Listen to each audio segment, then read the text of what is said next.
है। तो धन की अगर आप उसमें डीलिंग करते हैं, तो अगर आपका कोई नंबर ऐसा है जिसमें लास्ट में 14 आ रहा है, तो आप देखेंगे कि धन आएगा, उतनी तेज़ी से निकल भी जाएगा।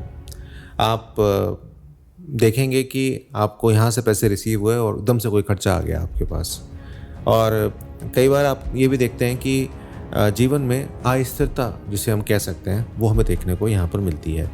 तो 14 नंबर को वैसे भी अवॉइड करने को ही कहा जाता है। कहते हैं कि आप 14 नंबर जो है वो अपने मोबाइल में मत रखो, क्योंकि थोड़े हेल्थ इश्यूज़ के भी स्थितियाँ यहाँ पर बनती हुई दिखाई देती हैं।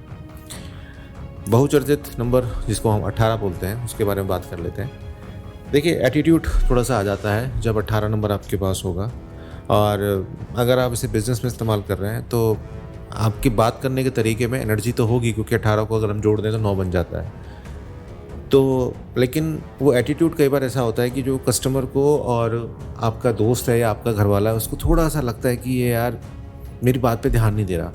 ख़ास तौर से अगर आपके कस्टमर केयर के नंबर में 18 है कहीं पर, तो आप देखेंगे कि वहाँ इनकमिंग कॉलिंग बहुत होगी, लेकिन जो बिज़नेस है वो उस तरह से नहीं पनप रहे होंगे, और बात जो है जल्दबाज़ी में काफ़ी हद तक आपको देखने को मिलेगी। तो जल्दबाज़ी, संघर्ष, आपकी रिलेशनशिप में कुछ ना कुछ प्रॉब्लम्स होना, हेल्थ इश्यूज़ हो जाना, और कई बार ऐसे निर्णय लेना, क्योंकि ये कॉन्फ्लिक्ट वाला नंबर है 1 और 8 जो है, जिसमें रिलेशनशिप ख़ास तौर से हमारे प्रॉब्लमेटिक होते हैं, और इसमें गुस्सा की वजह से काफ़ी सारी चीज़ें जो है बिगड़ती हैं। चाहे वो कॉलिंग पे बात कर लें या डेली रूटीन में हम लोग बात कर लें, तो काफ़ी हद तक इसमें ये दिक्कतें हमें देखने को मिलती हैं। 28 नंबर के बारे में बात कर लेते हैं। तो यहाँ पर मैंने 28 नंबर में देखा है कि 2 एक भावात्मक नंबर है, और 8 जो है एक ठहराव वाला नंबर है जो डिसिप्लिन मांगता है। तो यहाँ पर अगर आपका देखें तो यहाँ पर टकराव की स्थिति यहाँ पर भी बनती है, और ख़ास तौर से आई अथॉरिटी जो होती है उसके साथ अगर कॉलिंग है, तो एक होता है कि बॉस ने आपको कुछ करने को बोला, लेकिन आप अपनी तरफ से कुछ उसमें इनपुट देना चाह रहे हैं, लेकिन वो नहीं सुन रहा। तो ये चीज़ आप देखेंगे इसमें। और कॉलर या जो कॉलिंग है इस नंबर में, उसमें देखने को मिलता है कि एक ट्रस्ट लेवल जो होता है वो थोड़ा-सा उसमें अप एंड डाउन देखने को मिलता है। और प्यार और शादी के मामलों में तो ये थोड़ा-सा मैं कहता हूँ दूर ही रखें इसको, क्योंकि इसमें अगेन जितने भी नंबर्स हैं उसमें कहीं न कहीं कुछ ना कुछ हेल्थ इश्यूज़ आपको देखने को मिलेगा। सामाजिक जीवन में आप थोड़ा-सा अपने आप को अलग महसूस करते हैं, ये नंबर अगर आपके पास है तो कमेंट करके ज़रूर बताइएगा मुझे कि आपके ऊपर ये बातें लागू हो रही हैं, या आप ऐसा फ़ील करते हैं या नहीं करते हैं। क्योंकि मैं जब आप लोगों के एनालिसिस करता हूँ, आप लोगों से जब व्हाट्सएप पे बात होती है, या मेरे पास व्हाट्सएप पे मैसेज आते हैं कि सर हमारा ये है, और जब मैं उनसे पूछता हूँ तो मैं अपना एक्सपीरियंस आपके साथ शेयर कर रहा हूँ यहाँ पे। 26 नंबर के बारे में बात कर लेते हैं। तो भारीपन महसूस होता है, बहुत स्लो प्रोसेस चलती है, नेगेटिविटी आ जाती है। बात चल रही थी, कहीं पॉजिटिव बात चल रही थी, एकदम से कोई एक सी बात आ जाएगी जिसमें तुनक मिजाजी जिसे हम कह सकते हैं वो रहेगा। पेंडिंग में पड़ जाते हैं काम।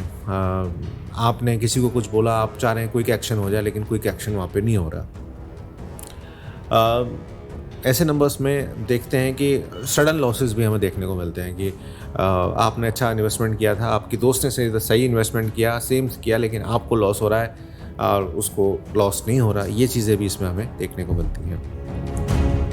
अब बचे हैं 2, 36 और 46। तो मैं उम्मीद करूँगा कि आप अभी तक बने हुए हैं, और मैं अभी आपको कुछ जनरल जो होते हैं ना समाधान काइंड ऑफ थिंग, वो भी मैं आपको बताऊँगा, तो बने रहिए मेरे साथ। देखिए, 36 वैसे मैं बुरा नहीं मानता, क्योंकि 36 जो है एक स्ट्रेट फॉरवर्ड नंबर है, और बैड स्पीच भी कई बार देता है, और रिलेशनशिप में इश्यूज़ इसलिए आ जाते हैं क्योंकि ऐसे जो लोग होते हैं 36 वाले, वो लगी लिपटी बात नहीं करते, वो सीधी बात करते हैं, एग्रेसिव होते हैं बात करने में, और दिखावा पसंद नहीं करते, और इस वजह से इनकी जो पर्सनल रिलेशनशिप्स होती हैं उसमें थोड़ी सी दिक्कतें होती हैं। हाँ, ये कह सकते हैं कि 36 में ज्ञान ज़्यादा आ जाता है और फालतू बातें बढ़ जाती हैं। जो काम की बात करनी चाहिए वो नहीं होती, और जिसकी वजह से बहुत ज़्यादा बोलने से या अपनी बातों को शेयर करने से, ओवर कॉन्फिडेंस दिखाने से कई बार दिक्कतें होती हैं। अब देखो, आपके साथ अच्छी चीज़ ये हो रही है कि आपकी चीज़ें पता चल रही हैं। अब बहुत सारे लोग ऐसे होंगे जो कमेंट करेंगे कि अब हम क्या करें, हमारे नंबर में ये है चीज़। तो सबसे बड़ी बात ये है कि जो प्रॉब्लम है उस प्रॉब्लम को ज़्यादा फेस ही मत करो। तो 36 की हम बात कर रहे हैं कि ओवर कॉन्फिडेंस आ जाता है बात करने में, या इमोशनल इम्बैलेंस आ जाता है, या आप बहुत ज़्यादा बोलने लग जाते हो। 3-6 वाला कॉम्बिनेशन भी अगर आप उठा के देखेंगे तो आपको यही मिलेगा कि वो थोड़ा-सा अननेसेसरी कई बार बोल जाते हैं।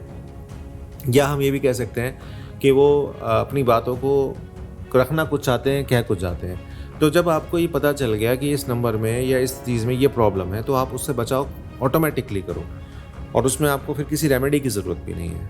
कोई भी चीज़ आप लेते हो, भई आप एक फ्रिज लेते हो या टीवी लेते हो या आप कुछ लेते हो, तो अब हर आदमी के पास तो प्रीमियम चीज़ खरीदने के पैसे नहीं होते। आदमी कॉम्प्रोमाइज़ करता है, बट जो कॉम्प्रोमाइज़ है ना वो ज़िंदगी में बड़ा कई बार हमें दुखदाई हो जाता है। आप एग्री करते हैं तो बताइएगा ज़रूर। जब हम कॉम्प्रोमाइज़ करते हैं तो हम ये देखते हैं कि उस चीज़ की जो कमियां हैं, उन कमियों को हम कैसे छुपाएं, उनको कैसे ख़त्म करें और उसको मैक्सिमाइज़ करें। तो आपको कोई भी नंबर है, मैं ये नहीं, हमेशा ये कहता हूँ कि नंबर चेंज आपने एकदम से नहीं करना है। आप उसको मैक्सिमाइज़ करिए, जो आपके पास है उसे मैक्सिमाइज़ करने की कोशिश करिए, उससे ज़्यादा फ़ायदा निकालिए। रेमेडी से होता है, रेमेडी से करिए। आजकल मेरे जैसे बहुत सारे लोग वीडियोस बनाते हैं, बहुत सारे लोग रिसर्च करते हैं। रिसर्च करिए, खूब रिसर्च करिए। हाँ, ये हो सकता है कि अलग अलग हो सकते हैं ओपिनियंस, लेकिन अगर अल्टीमेटली वो नंबर ख़राब है तो अगर हर आदमी, अगर 10 में से आप 10 वीडियो आपने देखे और 10 में से 8 लोग कह रहे हैं कि नंबर ये पर्टिकुलर डिजिट ख़राब है या पर्टिकुलर नंबर सीरीज़ ख़राब है, तो वो ख़राब है।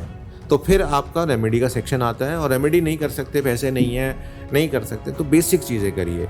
उसकी जो ख़राब चीज़ें हैं जो पता चल चुकी हैं आपको, उनको थोड़ा-सा आप मत करिए। अब जैसे 36 में हम कह रहे थे कि बातचीत मत करो, तो बातचीत मत करो ज़्यादा, काम की बात करो, स्ट्रेट फॉरवर्ड बन जाओ, प्रोफेशनलिज्म ले आओ ज़िंदगी में, काम हो जाएगा आपका।